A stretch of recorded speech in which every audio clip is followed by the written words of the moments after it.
नमस्कार, मैं हूं सोनू सूद। आप देख रहे हैं भारत की बात सुनाता हूं। रोटी, कपड़ा और मकान हमारे देश की 3 बुनियादी जरूरतें हैं।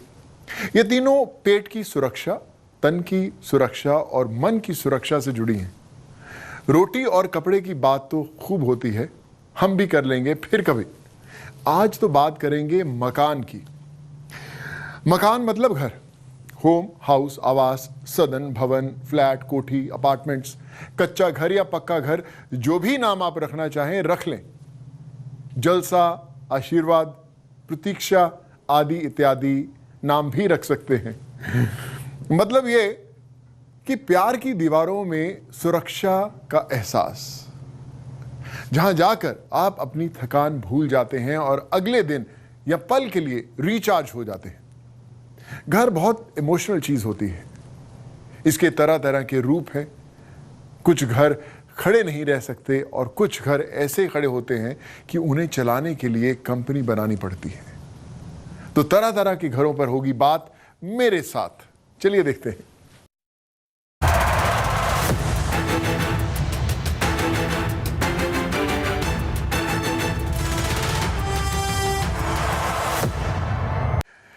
घर हमको सुरक्षा देता है, मकान मालिक होने का गर्व देता है, लेकिन ये जब बनता है तो पर्यावरण को प्रदूषण भी देता है।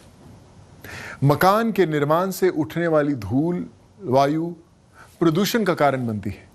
मकान को ठंडा और गर्म रखने में इस्तेमाल होने वाले उपकरण ओजोन लेयर में छेद की बड़ी वजह है।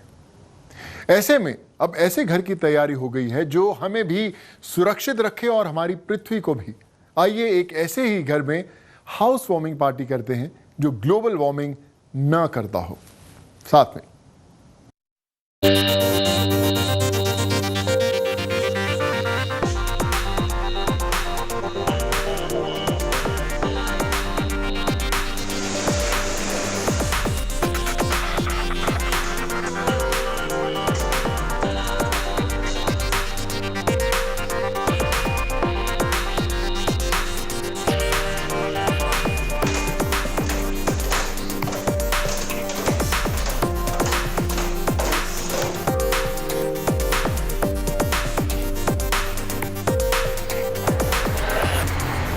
नमस्कार, मैं नीलांजन भवाल, चितरंजन पार्क से। आइए।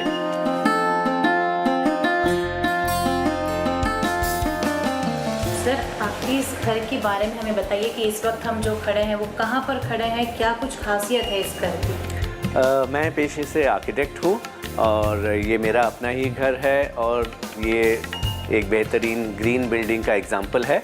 इसमें छोटे मोटे 15-20 मेजर्स हैं जो ग्रीन बिल्डिंग में हम यूज़ करते हैं। वो सारी चीज़ें, आइए मैं आपको एक एक चीज़ दिखाता हूँ यहाँ पे घर में जो हमने मेजर्स यूज़ किए हैं। एक तो ये कर्टन्स हैं, ये सब ऑटोमेटेड है। ये ग्रीन नहीं, लेकिन ये स्मार्ट बिल्डिंग सिस्टम्स में गिना जाता है। इससे हम लाइटिंग को कंट्रोल कर सकते हैं। अभी आप देख सकते हैं, जैसे अगर मैं कर्टन्स को पूरा खोल देता हूँ, कितना नेचुरल लाइट आता है, क्योंकि ये घर पार्क फेसिंग है। तो नेचुरल लाइटिंग हम हमेशा ध्यान रखते हैं किसी भी ग्रीन बिल्डिंग में कि नेचुरल वेंटिलेशन और लाइटिंग सबसे ज़्यादा हो। प्लस इस घर में हमने डबल हाइट का स्पेस लिया है, क्योंकि डबल हाइट लेने से हमेशा जो गर्म हवा होता है वो ऊपर चले जाता है, हमको मालूम है, और ठंडी हवा हमेशा नीचे रहती है। इसलिए नीचे का एनवायरनमेंट हमेशा अच्छा रहता है। किसी भी आप पुराने घरों में देखेंगे हमेशा इसी तरह का बनाया जाता था, जिसमें डबल हाइट या इस तरह के स्पेस होते थे।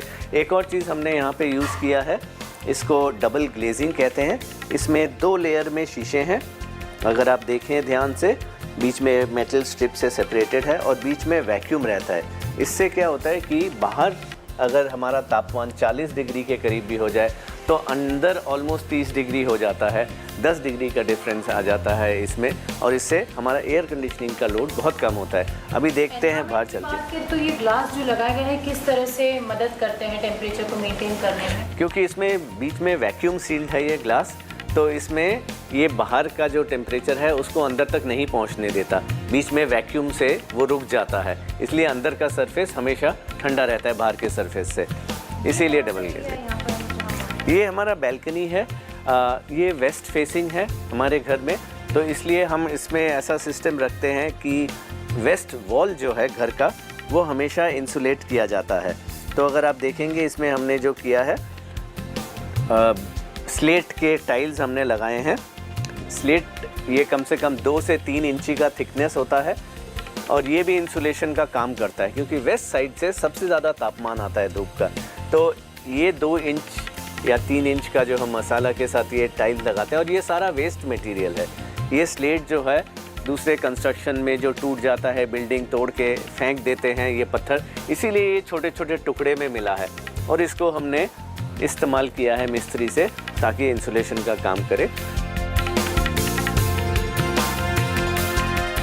ऊर्जा की इतनी कमी है चारों तरफ, इसीलिए ये बनाना ज़रूरी है हम सब के लिए। ये घर दूसरे घरों से बहुत अलग है क्योंकि इसमें सारे मटेरियल जो हैं इंडियन है। अगर आप देखेंगे फ्लोरिंग से लेकर सारे चीज़ें इंडियन मटेरियल्स यूज़ हुए हैं। हम बाहर से कोई इंपोर्टेड मटेरियल्स यूज़ नहीं करते हैं क्योंकि हमारे देश में इतने अलग अलग तरह के पत्थर हैं, हम चाहते हैं वही इस्तेमाल किया जाए। लकड़ी से लेकर सारी चीज़ें हैं यहाँ पे, और हम अपने पुरानी बिल्डिंग की प्रतिक्रिया को भूल चुके हैं समहाउ। हमारे यहाँ पे जो पुराने घर थे अभी भी बहुत खूबसूरत हैं। तो इस तरह से ये जो घर है आप देख रहे हैं, इसमें हर तरह का हमने पुराने और नई टेक्नोलॉजी से उसको यूज़ किया है। कारीगर वही है, ट्रेडिशनल वही पुराने मटेरियल्स हैं, लेकिन इसको एक मॉडर्न कंटेम्प्रेरी वे में हमने यूज़ किया है जिससे बेसिक ह्यूमन कंफर्ट मिल जाता है। प्लस घर हर तरफ से कहीं से भी इस घर में आप देखेंगे आपको ग्रीनरी नज़र आता है। तो प्लांटेशन की वजह से, टेरेस गार्डन की वजह से, पीछे प्लांट्स की वजह से, और जो ग्रीन मेजर्स हैं, एनर्जी सेविंग मेजर्स हैं, वो मैं आपको एक एक करके दिखाऊंगा। हर एक चीज़ें, जैसे हम वाटर कंजर्व कर रहे हैं, इलेक्ट्रिसिटी कंजर्व कर रहे हैं, प्लस हम रीजनरेट कर रहे हैं वाटर भी, इलेक्ट्रिसिटी भी हम अपना जनरेट कर रहे हैं, प्लस किस तरह से हम वेस्ट मटेरियल्स को रिसाइकिल करके इस बिल्डिंग में यूज़ कर रहे हैं। ये एक और तकनीक है, ग्रीन वॉल इसको हम कहते हैं, live green wall. Actual natural plant से ये बना हुआ है। इसमें भी जो इरिगेशन है वो बारिश के पानी से होता है, ड्रिप इरिगेशन। इसमें कम से कम 200 पॉट्स हैं, उसी से इसको पानी मिलता रहता है। और ये भी वेस्ट साइड पे हमने रखा है, तो ये दोपहर के धूप को यहाँ से रोकता है।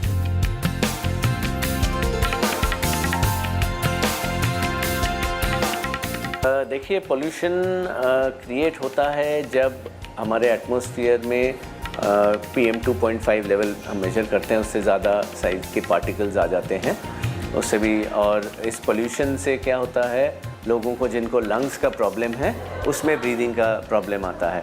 इसलिए हम कोशिश करते हैं ज़्यादा से ज़्यादा प्लांट्स यूज़ करें, क्योंकि आपको मालूम है प्लांट्स से ऑक्सीजन प्रोडक्शन होता है।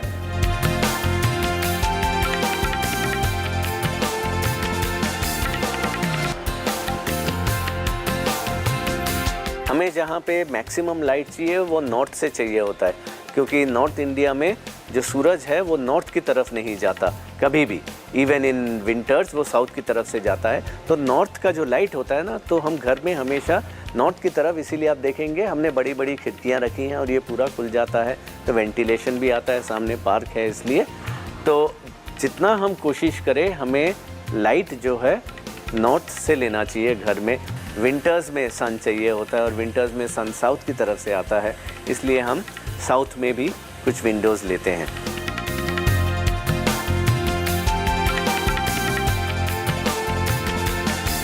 देखिए, इनिशियल इन्वेस्टमेंट होता है, जैसे सोलर सिस्टम लगाया, rain water harvesting system, double glazing, इन सब में अबाउट पूरे बिल्डिंग का जितना खर्चा होता है उसका 10% एक्स्ट्रा आप मान के चलिए ग्रीन बिल्डिंग में चाहिए होता है। लेकिन ये मेरे अंदाज से ये 4 से 5 साल में पे बैक कर जाता है जो हमने इन्वेस्ट किया, इन टर्म्स ऑफ जितना सेविंग बचत होता है हमारे पानी और इलेक्ट्रिसिटी के बिल में, उसी से रिकवर हो जाता है। किस तरह से ये जितने भी हमारे पौधे हैं ये सब वही नेचुरल ड्रिप इरिगेशन से, जो रेन वाटर हार्वेस्टिंग सिस्टम है इसको हम कहते हैं, उसी को हम रीयूज़ करते हैं। जितना भी पानी हमारा आता है बारिश का, उसको हम इस टब में भर के रिसाइकिल करके फ़िल्टर करके वो हम इसके लिए नेचुरल जो स्पा थेरेपी ये सब चीज़ें हैं उसके लिए भी यूज़ करते हैं। ये नेचुरल स्पा है, नेचर के ही पानी से, नेचर के ही रिसोर्सेज से यूज़ किया गया। तो ये पानी जैसे मैंने आपको बताया पीछे पंप से फ़िल्टर होके यहाँ पे आता है और टब में एक बारी बहुत अच्छा हुआ कि कल ही यहाँ पे बारिश हुई है और उसी से ये टब हमने पूरा भरा है, क्योंकि उसके बाद मानसून के बाद खाली करते हैं और जब ये एक बारी भर जाता है, अगर आप अभी देख रहे हो ये फिल्ट्रेशन से अपने आप ये पानी फ़िल्टर होके क्लीन हो जाता है। उसके बाद हम इसको 3 से 4 महीने तक कंटिन्यूसली यूज़ कर सकते हैं, ये गंदा नहीं होता है। प्लस इसमें दूसरे मैकेनिज़म्स भी हैं, सोलर हीटिंग सिस्टम भी है, ऊपर जो सोलर पैनल्स दिख रहे हैं उसी से ये चलता है, उसी से फिल्टर भी होता है, उसी से हीटिंग भी होता है और पानी का टेम्परेचर उसी से, अगर आप हाथ डाल के देखें अब ये काफ़ी कंफर्टेबली वार्म है इसमें हम। और प्लस इसमें ऑफ कोर्स बबल थेरेपी वो सब भी इंक्लूड किया है। अगर आप देखें एक एक सिस्टम मैं आपको ऑन करके दिखाता हूँ। अभी वहाँ के सिस्टम्स चालू हैं।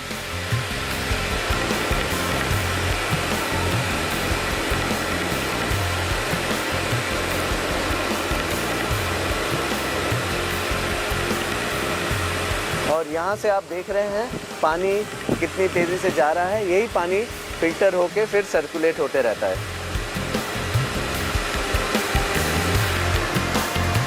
ये सोलर सिस्टम के बारे में बताना चाहता हूँ। ये अबाउट 6 किलोवाट का सिस्टम है। इसके लिए हमें अबाउट 500 स्क्वायर फीट का जगह चाहिए और ये हम ज़्यादातर थोड़ा साउथ की तरफ हम इंक्लाइन करके रखते हैं। इसमें बहुत जितनी भी ऊर्जा का उत्पादन होता है वो इस घर के पूरे टीवी, फ्रिज से लेकर लाइटिंग सिस्टम सारा सोलर पे ही चलता है। सिर्फ हमारा एयर कंडीशनिंग सिस्टम नहीं चल पाता, बट बाकी सारी चीज़ें सोलर पे ही चलती हैं इस घर पे। किफ़ायती कितना है ये बताएं आप हमें। इसमें अगर मैं 5 किलोवाट डेली जनरेट करता हूँ तो एक महीने में मेरा 150 किलोवाट के करीब जनरेट हो रहा है और मेरा कंजम्पशन अबाउट 125, 150, कभी उससे ज़्यादा भी हो जाता है। अगर कम होता है तो मैं ग्रिड को वापस दे देता हूँ, जिसको हम ग्रिड इंटरैक्टिव सिस्टम कहते हैं। ये पूरा मेजर करता है मैं कितना जनरेट कर रहा हूँ पावर, और अगर एक्सेस जनरेट होता है तो अलार्म भी होता है, या कम जनरेट हो रहा है तो वो उसका भी अलार्म आता है और ये दिखाता है कि मेरा कितना प्रोड्यूस हो रहा है, कितना यूज़ हो रहा है।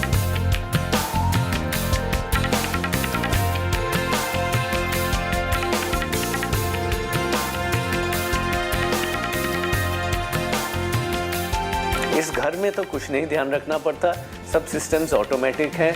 वो मैंने जो बताया आपको, क्योंकि इसमें स्मार्ट बिल्डिंग सिस्टम भी इनकॉर्पोरेट किया हुआ है ऑटोमेशन की वजह से। जैसे पौधों को, प्लांट्स को पानी अपने आप मिलता रहता है वो ड्रिप इरिगेशन से, उसका टाइम हमने फिक्स कर रखा है, वो अपने आप ऑन होता है, अपने आप ऑफ होता है, पौधों को अपने आप पानी मिल जाता है।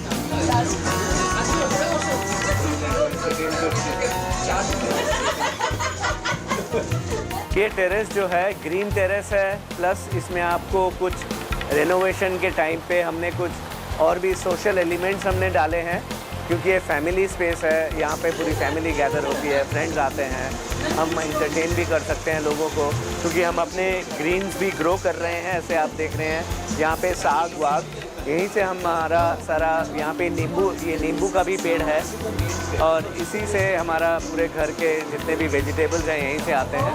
प्लस यहाँ पे हमने एक सोशल स्पेस भी बनाया है कि वहाँ पे हमने एक स्क्रीन लगाया है, जिससे जब हम कोई मूवीज़ या कुछ स्क्रीन करना चाहें वो नॉर्मली कवर्ड रहता है, और जब हम मूवीज़ दिखाना चाहें या कोई फंक्शंस होते हैं, फैमिली पिक्चर्स होते हैं, फैमिली इवेंट्स होते हैं, उसमें हम यहीं पे प्रोजेक्शन करते हैं। इस बिल्डिंग में तो ऑलमोस्ट हम कार्बन न्यूट्रल हैं, क्योंकि हम उतना कंज्यूम नहीं कर रहे हैं जितना हम जनरेट कर रहे हैं। हमारा जनरेशन बल्कि ऑलमोस्ट इक्वल है, इफ़ नॉट मोर। कई जो हम और भी एडवांस बिल्डिंग्स आजकल जो बना रहे हैं लेटेस्ट, उसको हम नेट ज़ीरो भी बिल्डिंग बोलते हैं और कार्बन नेगेटिव भी बोलते हैं, क्योंकि दे गिव बैक मोर, पर्यावरण को ज़्यादा देते हैं कंज्यूम करने से भी। इसको हम नेट ज़ीरो कह सकते हैं इस बिल्डिंग को, क्योंकि इसमें जितना हम जनरेट कर रहे हैं वो कंजम्पशन के ऑलमोस्ट बराबर है। तो आपने देखा कि ये घर अपने आप में कितना अनूठा है, अलग है, अनोखा है, क्योंकि पूरी तरह से एनवायरनमेंट फ्रेंडली है और पर्यावरण से कुछ लेने की बजाय पर्यावरण से दोस्ती करके उसे कुछ ना कुछ एक अच्छी चीज दे रहा है और ये मानवता के सुरक्षित भविष्य के लिए एक सराहनीय कदम है। वीडियो जर्नलिस्ट आलोक दास के साथ गुड न्यूज टुडे के लिए तेजश्री पुरंदरे। मेरा मानना है कि भारतीय समाज के हर इमोशन के लिए बॉलीवुड ने कुछ ना कुछ जरूर दिया है। जैसे हमारे जीवन में घर के महत्व को बताने वाला एक गाना, प्रेम की गली में एक छोटा सा घर बनाएंगे, कलियां ना मिले ना सही कांटों से सजाएंगे, बगियों से सुंदर वो बन होगा, रिमझिम बरसता सावन होगा, झिलमिल सितारों का आंगन होगा, धन्य है घर में लगा जंगल भी गार्डन से अच्छा हो जाता है। घर को लेकर एक ऐसा ही इको फ्रेंडली इमोशन आपके साथ शेयर करना चाहता हूं। झीलों के शहर उदयपुर में एक इंजीनियर साहब हैं, इंडियन इंस्टीट्यूट ऑफ टेक्नोलॉजी से पढ़े और फिर उदयपुर लौटे तो वहीं के होकर रह गए। उन्होंने बहुत अच्छे मैसेज के साथ घर बनाया। आइए साथ में गृह प्रवेश करते हैं।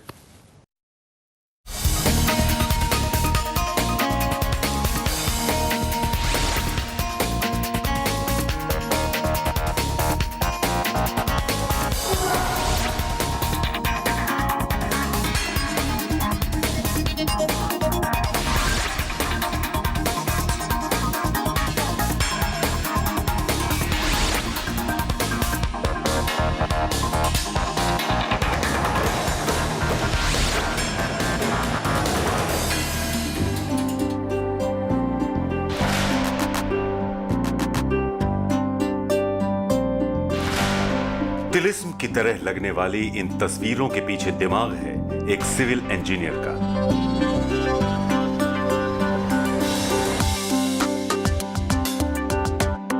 जिन्होंने 89 बरस के पेड़ पर 20 साल पहले ही अपना ठिकाना बना डाला।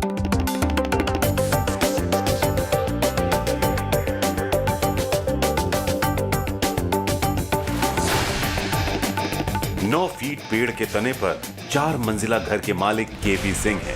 उदयपुर में इनका ये घर टूरिस्ट स्पॉट बन चुका है। आपने बहुत ट्री हाउस पहले भी देखे होंगे, पर केपी सिंह ने जो किया है वो नया है।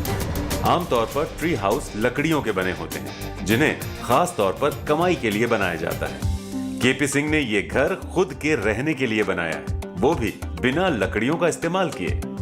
पेड़ पर घर बनाने का ये ख्याल चौंकाने वाला है। केपी सिंह विज्ञान के छात्र रहे। घर में वैज्ञानिकता की छाप है तो जुबान पर जीवन दर्शन। अगर आप हिंदू संस्कृति के बारे में और सनातन धर्म के बारे में जानते हो, विश्वास रखते होंगे, तो आप ये देखेंगे हमारे जीवन शैली के अंदर हमारे जीवन को भी 4 आश्रम में बांटा हुआ है।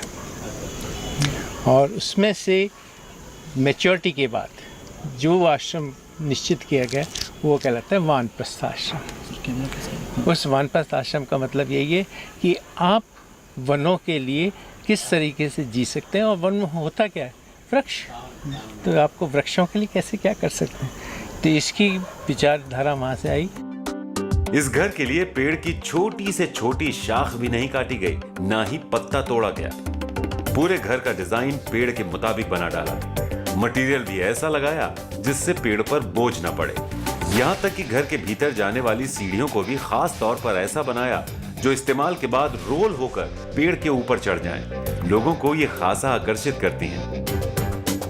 ट्री हाउस एक ऐसा इनोवेशन है जो मुझे बचपन से बहुत इच्छा थी देखने की, क्योंकि पेड़ों पे घर बनाना, मतलब जब मैं छोटी थी तो मुझे लगता था यार मुझे भी ट्री हाउस में खेलना है।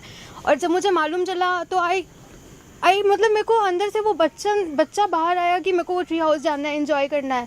फिर मैं यहाँ आई and I got to see so many things near beauty, near nature. और फिर मेरे को इतना अच्छा लगा देख करके, क्योंकि नेचर के साथ साथ और इतना अच्छा इनोवेशन। केपी सिंह का ये घर साइंस और प्रकृति प्रेम का बेजोड़ नमूना है।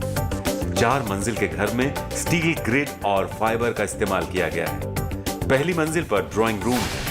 यहाँ पेड़ की डालियों को सोफा, कुर्सी, स्टूल की जगह इस्तेमाल किया जाता है। यहाँ एक साथ 10 से 12 लोग बैठ सकते हैं। दूसरी मंजिल खुद के इस्तेमाल के लिए है। तीसरी मंजिल बैल्कनी और बैठकी के लिए है। चौथी मंजिल पर एक और कलाकृति है जिसे अष्टदल कमल का रूप दिया गया है, जिसके पीछे खास सोच है।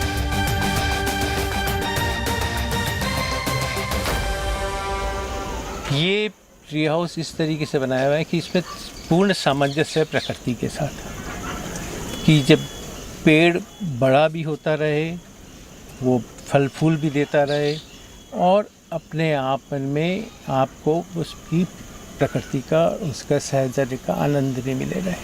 तो इसमें आप देखेंगे तो ये जब मैंने बनाया था तो इसमें 2 मंजिली थी, आज इसके अंदर 4 मंजिलें हैं। और उसके बाद भी आज अपन जिस जगह अपन बैठे हैं, अगर आप यहाँ से नीचे देखेंगे तो आपको लगेगा आप करीबन 30 फीट की ऊंचाई पर वहाँ से ज़मीन से ऊपर है, परंतु देखने के बाद आपको लग ही नहीं सकता कि आप इतने 30 फीट ऊंचे किसी छत के ऊपर बैठे हुए हैं। और इसके अलावा इस मकान को बनाने में ये जो हमने लिया काम में, उसमें इस तरीके से लिया कि अगर इसमें लकड़ियों से बनाया जाएगा या जो जनरली किया जाता है, तो एक जो विचार था कि वृक्षों को बचाना, उसका विरुद्ध काम हो जाता। तो इसलिए इसको स्टील ग्रिड के ऊपर बनाया हुआ है और इस तरीके से बनाया हुआ है कि पेड़ बढ़ता रहे, फल फूल करता रहे और लेकिन इसको कोई हानि ना हो। पेड़ पर घर बनाने की कहानी पेड़ों को बचाने की मुहिम से शुरू हुई। 20 साल पहले इन पेड़ों का सौदा 20 लाख रुपए में हो चुका था। केपी सिंह ने एक पेड़ पर घर बनाकर इलाके के हजारों पेड़ों को बचा लिया। खास बात यह भी है कि इस घर को बनाने में केपी सिंह को केवल 6 महीने लगे। जून 1999 में बनना शुरू हुआ ये मकान दिसंबर 1999 में बन गया। तब से लेकर अब तक इसे हजारों लोग देखने आ चुके हैं। केपी सिंह की माने तो एक वक्त में एक बार इस घर पर 135 लोग खड़े हो चुके हैं। एक्चुअली में इसके साथ मेरी बचपन की यादें जुड़ी हुई। मैं पास ही के स्कूल में पढ़ा करता था, अखबार पढ़ने का शौक था। अखबार में देखा कि एक पेड़ के ऊपर इस तरह से डिज़ाइन करते हुए घर बनाया गया, बिना काटे बिना छाटे उस पेड़ को। कौतूहल जागा मन में, देखने के लिए अपने साथियों के साथ में आया, देख के बड़ी खुशी हुई। और आज दोबारा आया हूँ एक लंबे अरसे के बाद, तो वो जुड़ाव महसूस हुआ जो प्रकृति के साथ होना चाहिए। जहाँ हम आधुनिकता की होड़ में पेड़ पौधे काट रहे हैं, जंगलों का नाश हो रहा है, वहाँ इस एग्जाम्पल को देखते हुए हमें प्रेरणा मिलती है कि कैसे हम पेड़ों को बचा सकते हैं, जंगलों को सुरक्षित रह सकते हैं, संरक्षित कर सकते हैं और बिना उन्हें नुकसान पहुँचाए अपनी ज़रूरतें भी पूरी कर सकते हैं। ट्री हाउस पर रोमांच में 2-4 दिन गुजार लेना अलग बात है, लेकिन सालों साल रह जाना आसान नहीं। आंधी तूफान से तो कभी कभार पेड़ भी हार जाते हैं, तो फिर इस घर को बचा पाना केपी सिंह के लिए कितना आसान है? इसका जवाब टेक्नोलॉजी में छिपा है। फाइबर की बनावट से ये घर हल्का है, जिसकी वजह से ये हवा के साथ ही हिलता है। हालांकि कुछ दूसरे खतरे भी हैं जो केपी सिंह की बातचीत से समझ में आते हैं। केपी सिंह का ये घर नायाब है, और नायाब है वो सोच जिसमें सिर्फ खुद की जरूरत ही नहीं बल्कि प्रकृति के प्रति समर्पण का भाव भी है, जिसने केपी सिंह के साथ शहर को नई पहचान दी है। साथ ही एक खास संदेश भी, जरूरी नहीं विकास की बलि पेड़ चढ़ें, विकास की कल्पना पेड़ों के साथ भी की जा सकती है। उदयपुर से प्रताप सिंह के साथ bureau report, good news today. कल्पना की उड़ान लाइट और साउंड से भी तेज होती है ऑप्टिकल फाइबर, पर आपका डेटा जितनी देर में आप तक पहुंचता है उससे बहुत कम समय में कल्पना ना जाने कहां कहां पहुंच जाती है। ऐसी ही एक कल्पना ने उल्टे घर को जन्म दिया। हमारी टीम ने आपके लिए उस उल्टे घर में सीधी एंट्री तैयार की है। आइए घूमकर आते हैं।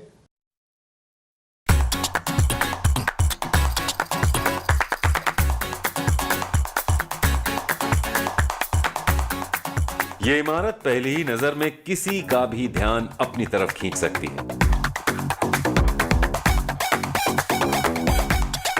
बड़ी बड़ी बिल्डिंग के बीच इस उल्टी इमारत के पीछे क्या सोच होगी, ये जानने की दिलचस्पी किसी की भी हो सकती है।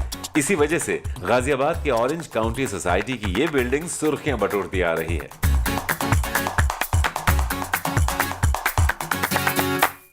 बीते 10 बरस में इसने अपनी अलग पहचान बना ली है। शायद इस बिल्डिंग को डिजाइन करने का मकसद भी यही था। ऑरेंज काउंटी सोसाइटी का ये क्लब हाउस है, जिसे पूरा प्रोजेक्ट तैयार होने के बाद बनाया गया। क्लब बना तो एक खास डिजाइन के साथ, जिसने सोसाइटी को मशहूर कर दिया। क्लब के इस अलग अंदाज ने मार्केटिंग और सेल्स का काम भी आसान कर दिया। मैं 2010 में आया था। वैसे बुकिंग मैंने 2008 में कर दी थी, और ये सिर्फ बुकिंग इसलिए की थी और मैं दिल्ली में रहता था। And I found that this structure is coming up, not only that because is going to be a landmark in future. ये अलग प्रयोग है, इलाके के साथ यहाँ से गुजरने वालों को भी हैरान करता है। लोग अपना भ्रम दूर करने के लिए यहाँ रुक जाते हैं। भ्रम तो उन्हें भी होता है जिन पर इसको दुरुस्त रखने की जिम्मेदारी है। देखिए, जब हम किसी को रेफरेंस देते हैं यहाँ पे आने के लिए, हमारे चाहे वो रिश्तेदार हों या मित्रगण हों, तो उनको ऑरेंज काउंटी बोलने के बजाय बोलते हैं वहाँ पे पूछो उल्टी बिल्डिंग कहाँ है। और उल्टी बिल्डिंग जब वो गाज़ियाबाद से आते हैं तो किसी से भी पूछने पे वो सीधा अपने आप, हर आदमी रिक्शे वाला हो चाहे वो बड़ी कोठियों में रहने वाले हो, उनको मालूम है रास्ता कहाँ है, तो बड़े आसानी से पहुंच जाता है और उनको कोई तकलीफ़ नहीं होती है, क्योंकि ये बहुत फेमस बिल्डिंग है। ये आपने देखा होगा, बिल्डिंग जो है इसकी जो दीवारें भी टेढ़ी हैं। आपको पेंट करना है तो अनटिल स्काफोल्डिंग लगे तो उससे आपका पेंट नहीं हो सकता। सफाई करनी हो तो उसके लिए मुश्किल है, क्योंकि आप स्टेयरकेस से, लैडर से सीधा जा सकते हो। आप इंक्लाइन पोजीशन में या उसमें तो आपका करना बड़ा मुश्किल होता है। लेकिन हमारे लड़के हैं बड़े अभी माहिर हो गए हैं इसको, बिल्डिंग को देखने में, और आप देख रहे हैं किस तरह से ये चमक रही है बिल्डिंग। 11 साल हो गए हैं, लेकिन अपनी जो सुंदरता है वो अभी तक इसने बरकरार रखी हुई है। इस उल्टे क्लब हाउस से सोसाइटी को भी नई पहचान मिल गई। इसकी स्पेशल डिजाइन में न केवल इसके ढांचे को उल्टा रखा गया है, बल्कि इसमें पिलर, खिड़कियों, पार्क लाइट और पार्क बेंच जैसी आकृतियों को भी उल्टा बनाया गया है। कला तो ठीक है, पर क्या इसे बनाने में चुनौती नहीं आई होगी? इसे नहीं माना जा सकता है। ऐसे प्रोजेक्ट खर्चीले तो होते ही हैं, जोखिम भरे भी होते हैं। बिल्डिंग की गणित में चूक बड़े नुकसान का सबब भी बन सकती है। बिल्डिंग हमने डिज़ाइन तो कर दी क्लाइंट के हिसाब से उल्टा, सबको बहुत पसंद आया कि इसको, अब चैलेंज था इसको बनाएं कैसे। तो कॉन्ट्रैक्टर क्लाइंट खुद ही थे इसमें, तो हमने उनके साथ बैठ के काफ़ी रिसर्च की, इसको बनाया कैसे जाए। तो अंदर स्ट्रक्चर बिल्कुल सीधा है, बाहर का पूरा जो एक फेस है वो उल्टा बिल्डिंग की तरह कंक्रीट में डिज़ाइन किया गया है। उसको कंक्रीट में बना के उसको वहाँ पे ऑन साइट कास्टिंग की गई है। अब आप अंदर जाएंगे, कुछ एक स्ट्रक्चर उल्टे हैं, बट फंक्शनैलिटी में वो बिल्कुल सीधा है, सब परफेक्ट प्लेसेस हैं, कोई वेस्टेज नहीं है। उल्टे क्लब हाउस को देखने के बाद अगर आपको भी लगता है कि इसके भीतर भी सब कुछ उल्टा होगा, तो ऐसा नहीं है। अंदर इसमें सब कुछ सीधा ही मिलेगा, बस बाहर से इसके डिजाइन को इस तरह रखा गया है। यही तो इंजीनियरिंग का कमाल है, जिसे सोसाइटी के लोग गर्व से बयां करते हैं। क्लाइंट का रिक्वायरमेंट आया कि क्यों ना कुछ अलग किया जाए, कुछ उल्टा किया जाए। वो सुन के हमें तब से लगा कि कुछ नया करते हैं। तो कुछ नया करते करते हमने सोचा क्यों ना हम उल्टा ही क्लब बनाएं। तो उल्टा क्लब का बनाने के सोच में हमने एक स्टोरी लाइन क्रिएट की कि हम कार्सेला क्लब के नाम से इसको बनाते हैं। कार्सेला वॉज किंग ऑफ इटली, तो उनने अपना कुछ क्लब कल्चर स्टार्ट किया था। तो हमने कुछ स्टोरी लाइन ऐसे बनाई कि उनको हमने ऑर्डर किया, इटली से क्लब इंदिरापुरम की तरफ आया, पर वो आने में थोड़ा उल्टा हो गया और उसको फिर हमने उल्टे ही बिल्डिंग की तरह डिज़ाइन किया। भारत स्थापत्य कलाओं से संपन्न देश रहा है। यहाँ तो इतिहास भी कारीगरी और निर्माण की अद्भुत कलाओं से भरा पड़ा है। ये बात अलग है कि समय के साथ ये प्रयोग सिमटते चले गए। ऐसे में इस तरह की इमारतें हमें इतिहास में झांकने का एक और मौका देती हैं। कुछ नायाब इमारतें ऐसी होती हैं जिनके बन जाने के बाद उसको बनाने वाले की पहचान पूरे शहर या फिर कहा जाए तो हर जगह उसकी चर्चा होने लगती है। ऐसा कई बार भी होता है कि वो इमारत वर्ल्ड फेमस हो जाती है। ऐसा इसलिए क्योंकि वो इमारत सबसे अलग होती है, सबसे हटकर होती है। लोग कहते हैं कि उस जगह जाना है जहाँ पर वो इमारत स्थित है। इसलिए तो कहते हैं कई बार शहर की पहचान शहर की इमारतों से होती है जिनको बनाने वाले ने कुछ अलग ही सोचा होगा। कैमरा पर्सन रितेश मिश्रा और अपने सहयोगी हिमांशु शर्मा के साथ Varun Sinha, good news today के लिए। घर हमारी उम्मीदों का आईना होता है। 80 के दशक में एक फिल्म आई थी, लव स्टोरी। कुमार गौरव साहब और विजेता पंडित थे। क्या सेंसेशन थी ये फिल्म, मुझे आज तक याद है। मैं मोगा में था उस समय और मैं थिएटर में अपने माता पिता के साथ देखने गया था ये फिल्म, और बहुत लोगों की वाहवाही और रातों रात जो थे स्टार बन गए थे दोनों ये कलाकार। दोनों घर छोड़कर भाग जाते हैं उस फिल्म में, एक वीराने में अपने घर के बारे में सोचते हैं। और देखो, मैंने देखा है ये एक सपना, आप सब लोगों को एक गाना याद होगा कि फूलों के शहर में हो घर अपना, क्या समय है तू कहाँ है, सब लोगों को याद होगा। और उसमें खासियत ये थी कि जो रसोई बिजली खिड़की की जो नेम प्लेट वगैरह वगैरह की बातें करते रहते थे, कहने का मतलब ये है कि घर जो है वो हर जगह मौजूद रहता है, रिश्ते में भी, अपने भावनाओं में भी और इमोशन में भी। घर के लिए भाइयों के बीच युद्ध भी होते हैं, याद रखिए आप।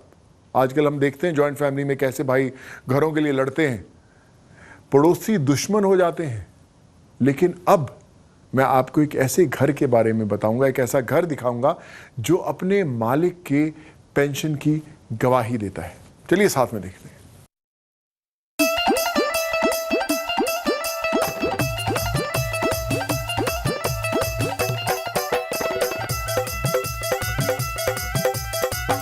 कर्नाटक के बेलागवी शहर में बनी एक इमारत, बाहर से इसकी शक्ल कैमरे की तरह है। इस घर का नाम क्लिक है।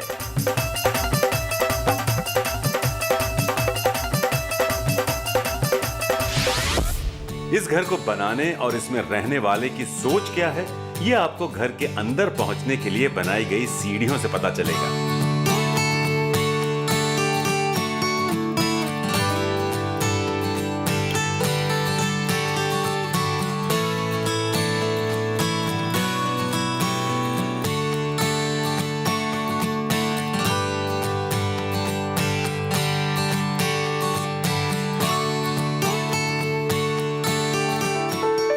इस घर की छत में खड़े हैं रवि होंगल, उनकी पत्नी, उनके 3 बेटे कैनन, निकॉन और एस्पॉन।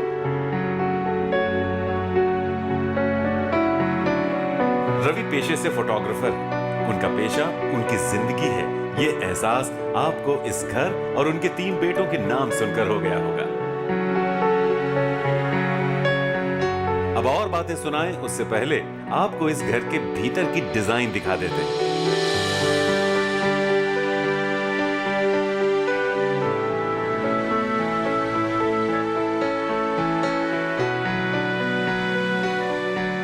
पूरे घर में रंग ही रंग है। जहां भी नजर जाती है कोई ना कोई खास चीज नजर आती है। जैसे कैमरा खास मौके और पल को कैद करता है, वैसे ही इस घर में रखी हर चीज खास है। हमारा सोच तो अलग ही था। मेरे पति बोलते थे कि नहीं चलो कृपा, जब हमने बच्चों का नाम और मेरा प्रोफेशनल काम, हमारा फोटोग्राफर है, तो क्यों नहीं हम घर भी कैमरा की तरह बना दे करके। मैंने उनको बोला अगर कैमरा जैसे बनाएंगे तो उसको थोड़ा सब पूछना, सब ये सब देखने के लिए बहुत ही होता है, फिर कैसे सब ये करेंगे। वो बोले कि हम करेंगे, सब लोग मिलके बात करके, मतलब क्या क्या उसका जो ये रहता है कैमरा का, ये सब मतलब बनाएंगे करके बोला उन्होंने। फिर उसका साथ मैंने भी उनका साथ बहुत दिया। वो पूरा दिन 1-2 साल लगा हमें कम से कम उसमें। मुझे पूरा दिन वो स्टूडियो में बिठाते थे, मेरे को स्टूडियो में थोड़ा देखते थे हम, और वो पूरा दिन वो सुबह शाम घर पे आना, उसके बारे में डिस्कशन करना, उसके बारे में पूछताछ करना, और जो ये रंग अंदर के जो रंग वंग रहता है ये सब के बारे में डिस्कशन करना। कुछ भी हम बच्चे पति सब मिलके थोड़ा प्लान करके करते थे हम उसमें। ये घर बनाने में 2 साल का वक्त लगा, करीब 71 लाख रुपए खर्च हुए। जगह तो हम ले लिया, और जगह बांधने के लिए फाइनेंस का प्रॉब्लम हुआ। फाइनेंस के लिए हम क्या किया, एक हमारा जो घर था वो घर बेच दिया हूँ। घर बेच के ये घर बांधने टाइम को मेरे 2 वर्ष में इस घर में मेरे पत्नी ने मेरे बहुत बोले तो बहुत साथ दिया मेरे को। पत्नी ने बोला मेरा सोना है सब, आप सब बेच दो, मैं प्यार से आपको देता हूँ, ये हमारा सपना का घर है, क्या भी होता है हमारा घर ये हो होंगे करके। बाद में उस सोना सब बेच के बाद में मंगलसूत्र भी हम बेच दिया। मेरे पत्नी ने मेरे को बहुत साथ दिया, मैं बहुत आभारी हूँ। नतीजा ये है कि घर कम, पर्यटक स्थल ज्यादा है। घर परिवार के हर सदस्य की पहचान हो गया है। बहुत लोग कहते थे अगर बच्चों का नाम आप ऐसे कैनॉन वगैरह रखेंगे आपको, क्योंकि नाम तो ये चलता नहीं है, हर जगह तो किसी का अलग अलग तरह के नाम रखते हैं। फिर स्कूल में बहुत लोगों ने भी कहा, टीचर अगर एडमिशन वगैरह कराते वक्त उन्होंने बोला कि नहीं, अगर आप बच्चों का नाम अगर ऐसे कैनॉन वगैरह रखेंगे, पहले आप पूछ के आइए, घर पे पूछ के आइए, आप पहले घर में थोड़ा डिस्कशन करके आइए बोला। फिर हमने बोला नहीं, हमें यही चलेगा, हम बच्चों का नाम यही रखेंगे। और हम, मेरे मिस्टर फोटोग्राफर है और हमारा भी यही है काम। फिर हमने पसंद करके बोला, कुछ ऐसे कुछ ऐतराज ज़्यादा नहीं।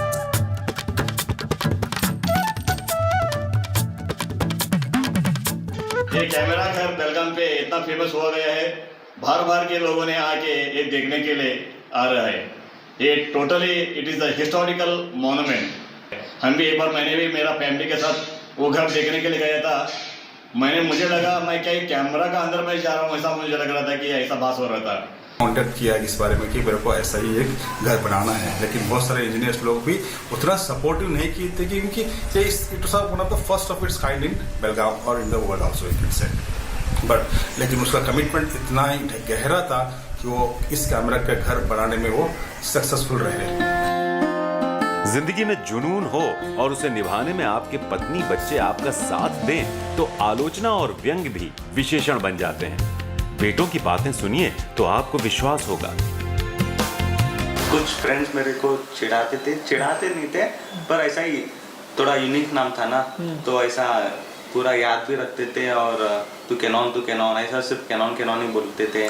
बाद में मैं बोलता था कि पापा पूछते थे ऐसा क्यों नाम है तेरा कैनॉन, तो मैं बोलता था पापा फोटोग्राफर है ना, सो मेरा नाम कैनॉन रखे। और मेरा 2 भाई भी है, उसका नाम निकॉन और उसका छोटा का नाम एप्सॉन भी है। इसलिए डर लगता है, ऐसा फर्स्ट टाइम मैं भी देखता है ऐसा डर, इसलिए बहुत मजा आता था।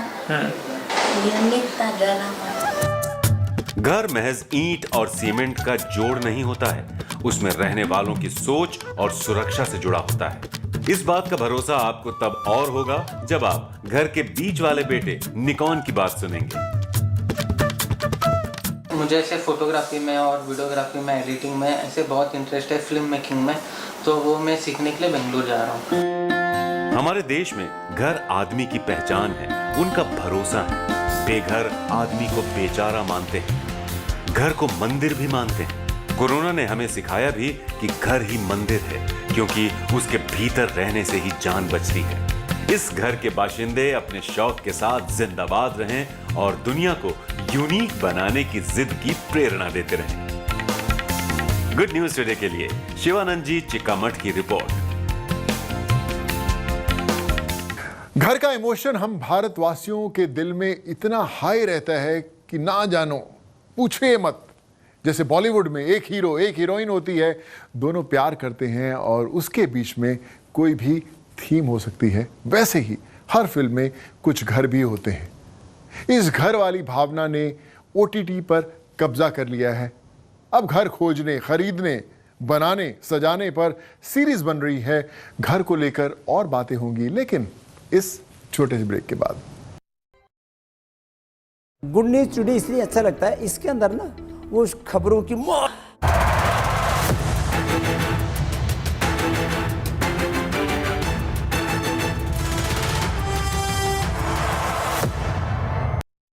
घर की ख्वाहिश कितनी जोर से आती है ये बताना मुश्किल ही नहीं, नामुमकिन है।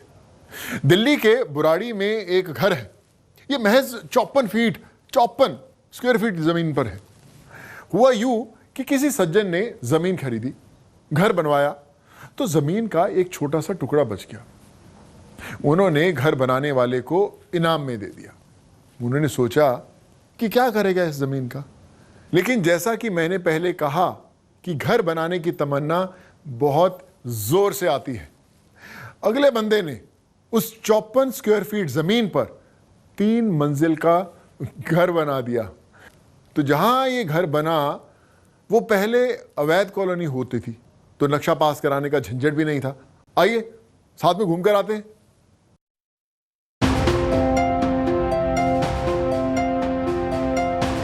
ये लंबाई चौड़ाई एक छोटी कार की है, जिसे आप हैचबैक कार के तौर पर जानते हैं। इसमें 4 लोग आराम से बैठकर सफर कर लेते हैं। मगर इतनी लंबाई चौड़ाई में किसी घर की कल्पना कर पाना क्या आपके लिए आसान है, वो भी सारी सुविधाओं से युक्त? तो आपकी इस दुविधा का जवाब देता है दिल्ली के बुराड़ी में बना ये घर, जो महज 54 स्क्वायर फीट में बना है। अपने इसी साइज को लेकर ये घर न केवल सुर्खियां बन गया है, बल्कि शायद स्टेटस सिंबल के लिए एक जरूरत भी। अगर ऐसा ना होता तो इस मकान की ऊंची बोलियां ना लग रही होती। जबकि 10 साल पहले घर को बनवाने में आई कुल लागत 1.75 लाख रुपए, बाजार में इसकी मौजूदा कीमत 15 लाख रुपए, मकान की सबसे बड़ी बोली 40 लाख रुपए। कल्पनाओं से परे जाकर इसे मुमकिन कर दिखाया इस घर के पहले मालिक अरुण ने, जो फिलहाल इसे बेचकर जा चुके हैं। तस्वीरों में दिख रहा नीले रंग का घर पड़ोस में बने दूसरे घरों की तरह है। बावजूद इसके इस घर की शोहरत इतनी है कि अंदाजा लगाना भी मुश्किल है। चर्चा की वजह है इस घर की जमीन का साइज सिर्फ इतना है जितने में 4 लोगों के बैठने वाली एक छोटी हैचबैक कार मुश्किल से खड़ी की जा सके। किसी भी घर की कल्पना कम से कम 25 गज में की जा सकती है, पर यह मकान मात्र 6 गज में बना है, मतलब 54 स्क्वायर फीट। 3 मंजिला ये घर दिल्ली में बुराड़ी के वाल्मीकि नगर इलाके में, जो न सिर्फ वाल्मीकि नगर की पहचान है बल्कि अब देश की भी। इस मकान में रहना सर सबसे बढ़िया लगा मेरे को। और इस मकान के बारे में मेरे को इतना पता था कि 6 गज में बना हुआ है, लेकिन ये नहीं पता था कि इंडिया का सबसे छोटा मकान है ये। आने के बाद मैंने जब रहना चालू करा यहाँ पे, पता लगा कि इंडिया का सबसे छोटा मकान है ये, और इसमें ऐसी कोई चीज़ नहीं है जो ना हो। हर चीज़ की सुविधा है इसमें, कोई ऐसी चीज़ नहीं है जो ना हो। इस घर को तैयार करने की कहानी बहुत रोचक है। बुराड़ी में शिव प्रकाश नाम का आदमी प्लॉटिंग कर रहा था। इसमें 54 स्क्वायर फीट की जमीन बच गई, तो शिव प्रकाश ने यह जमीन अरुण नाम के आदमी को दान कर दी। अरुण पेशे से मकान बनाने का काम करते थे, यानी राजमिस्त्री का काम। तो उन्होंने कार खड़े करने की जगह में 3 मंजिल का मकान खड़ा कर दिया। क्योंकि तब बुराड़ी में घर बनाने के लिए नक्शा पास नहीं होता था, इसलिए यह घर तैयार हो गया। मकान जब बनकर तैयार हुआ तो आसपास के लोग भौचक्के हो गए, जिसकी वजह मकान में भीतर घुसने के साथ ही समझ आ जाती है। प्रबंधन और कौशल से बने इस घर में कम जगह का भरपूर इस्तेमाल किया गया है। छोटे से घर के अंदर कैसे फैमिली एडजस्ट होती है, ये सब आप देखेंगे, आपको पता लगेगा। और इसे बनाने वाला जो मिस्त्री है वो भी कमाल का ही रहा होगा। ये तो एक जगह थी पूरी जिससे रास्ता निकाल के एक 6 गज का मकान बना दिया। उस मकान को देखने के लिए बहुत दूर से, अब तो काफ़ी फेमस हो गया, इसकी वजह से हम लोग भी फेमस हो गए हैं। इस मकान की वजह से अब पहचान हो गई है कि 6 गज के घर के पास आ जाओ जी। फिलहाल इस घर में संजय का परिवार किराए पर रहता है। संजय पेशे से ड्राइवर हैं। अभी इस घर के मालिक हैं पवन कुमार सोनू। मैं हरिद्वार था, हरिद्वार से मैंने किसी बंदे को एड्रेस दिया कि बुराड़ी में जाके किसी से भी पूछ लेना 6 गज का मकान किधर है। वो बंदे ने 6 गज का मकान पूछा और वो 2 दिन बाद मेरे पास आ गया मकान का व्यू देखने के लिए। ग्राउंड फ्लोर पर जहां एक वॉश बेसिन के साथ बाथरूम है, तो घर की पहली मंजिल पर एक कमरा और उससे लगा बाथरूम। कमरे में बेड और कूलर रखने की जगह है। दूसरी मंजिल का इस्तेमाल किचन के लिए किया गया है, जबकि इसके ऊपर छत है। तिकोने आकार में बने इस घर को हवादार बनाने के भी इंतजाम किए गए हैं। ऐसा लगता है पूरा मकान सीढ़ियों पर टिका है। सोशल मीडिया और मीडिया में ये घर सुर्खियां बटोर चुका है, लेकिन इस पहचान से जुड़ी एक दर्द की कहानी ये है कि मकान को बनाने वाले मालिक अरुण कर्जदार हो गए, जिसकी वजह से वो घर बेचने को मजबूर हो गए। कुछ अलग करने की चाह, कुछ अलग करने की राह, ये आपको दूसरों से अलग बनाती है। इस मकान को बनाने वाले मिस्त्री ने शायद सोचा भी नहीं होगा कि 6 गज की जमीन पर वो एक 3 मंजिला इमारत खड़ी कर देगा। और शायद यही वजह है कि उसके इस नायाब इंजीनियरिंग बेमिसाल नमूने को देखने के लिए दुनिया भर से लोग बुराड़ी में आते हैं और पूछते हैं कि आखिर कहां पर है 6 गज वाला मकान। कैमरा पर्सन रविकांत के साथ Varun Sinha, good news today के लिए। जब कोरोना आया तो हमारा सबसे बड़ा रक्षक हमारा घर बना। हम में से ना जाने कितने लोगों ने इस लॉकडाउन में अपने घर को कायदे से देखा और महसूस किया। भगवान का घर बंद हो गया, लेकिन हमारा घर हमेशा खुला रहा। कहते हैं हाउस हो तो कोई भी बना लेता है, लेकिन उसे होम बनाना बड़ा मुश्किल होता है और उसे बनाते हैं उसमें रहने वाले। तो हाउस को होम बनाने वाली भावना को मिलकर बढ़ाइए। गुड न्यूज़ टुडे इसमें आपकी मदद करेगा। मैं टीवी के जरिए आपके घर में ऐसे ही गृह प्रवेश करता रहूंगा। आपके पास ऐसी ही कोई कहानी हो तो मुझे भेजते रहिए। सामने स्क्रीन पर ईमेल एड्रेस दिया गया है, उस पर लिखें। नमस्कार, मैं जल्द हाजिर होऊंगा कुछ और कमाल की प्रेरणा भरी कहानियां लेकर। तब तक के लिए अपना ख्याल रखें।